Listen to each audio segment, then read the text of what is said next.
So this is my part 2 to the tag "This is my EDS." It's EDS Awareness Month, so I thought what better time than to make this video. So if you want to watch part 1, it will be on my channel. So yeah, here we go. How long did it take for me to get diagnosed? It took me around 7 years. I mean, maybe even longer. I was 11 when I started like noticing more problems and things like that, and then I got diagnosed when I was 20. And I actually, was I 21? No, I think I was 20. And I started having dislocations from about 14. So I had 7 solid years of like problems and things like that. I was diagnosed by a geneticist. Basically, I was under an orthopaedic hospital for years, and they had said to us about EDS and POTS, but not really mentioned it right. And so for so long, we didn't look into it. And then someone said to me, "You really should look at EDS." And we researched, and then saw a doctor, and within like minutes, I was diagnosed with EDS, basically. My emotional reaction and my mum's must have been almost like we were happy, which it wasn't. It was relief. I mean, we'd had 7 long years of, I mean, like daily dislocations, and I'd had such problems explaining to like my family, my friends and doctors what I was feeling like all the time and what was really happening. And it's almost like people don't really believe you, so it's such a relief when you get that diagnosis. But at the same time, obviously, it's a bit daunting, because you start to realize you've actually got a fairly serious lifelong condition. I mean, it could go either way. Sometimes it's quite mild, and other times it could be pretty bad, I guess. So I first experienced symptoms probably when I was 11, I'd say. I was like passing out quite regularly, which was my POTS, but obviously EDS causes that. But I was also like having more injuries, like sprains and like ligament injuries, things like that. It was happening much easier.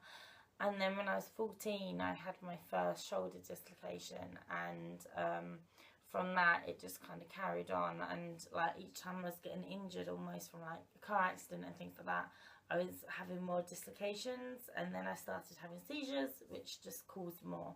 So I was about 11, I'd say, and then by the age of 14 I was dislocating a lot. So I had pain from 11, which was always said to be like growing pains, and it wasn't. So the age that my health drastically changed, I would say, was about 14. That's when I started dislocating regularly, and that's when I started going into hospital like daily almost, when it started getting often, because we hadn't been taught how to relocate.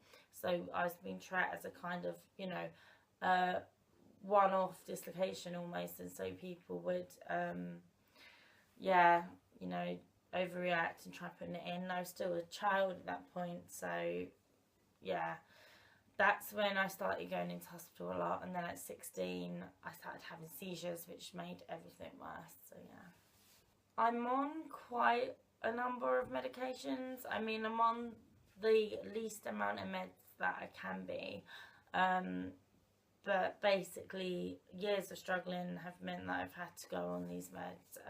Some are for pain, others are like, some are like for the chronic pain. I've got other meds that are for like if I just need to take them as emergency. I've got muscle medications because I have a lot of muscle spasms, and I'm now on a medication for my POTS, and I'm on a lot of meds for my stomach as well. And then I also have like braces. I have Dayfos and Insteps and things like that, which help.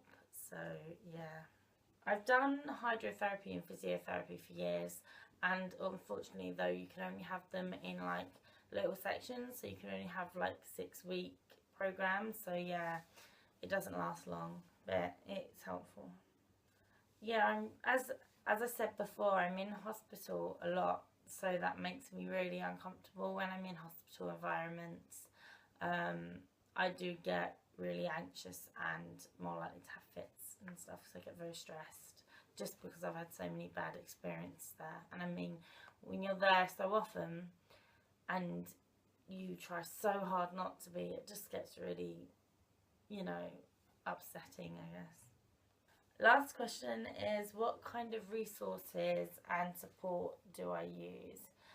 I have great supportive family, but I mean, they're not the most understanding with everything. I find the best support for me is online.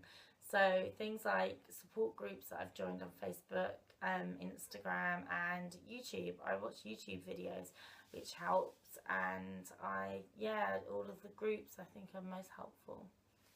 I think I'm going to leave it there today because I am really starting to hurt. My back is really starting to burn now. So thank you so much for watching. I hope that this helps kind of inform some people that maybe didn't know about this. I'm sorry it's a lot of talking.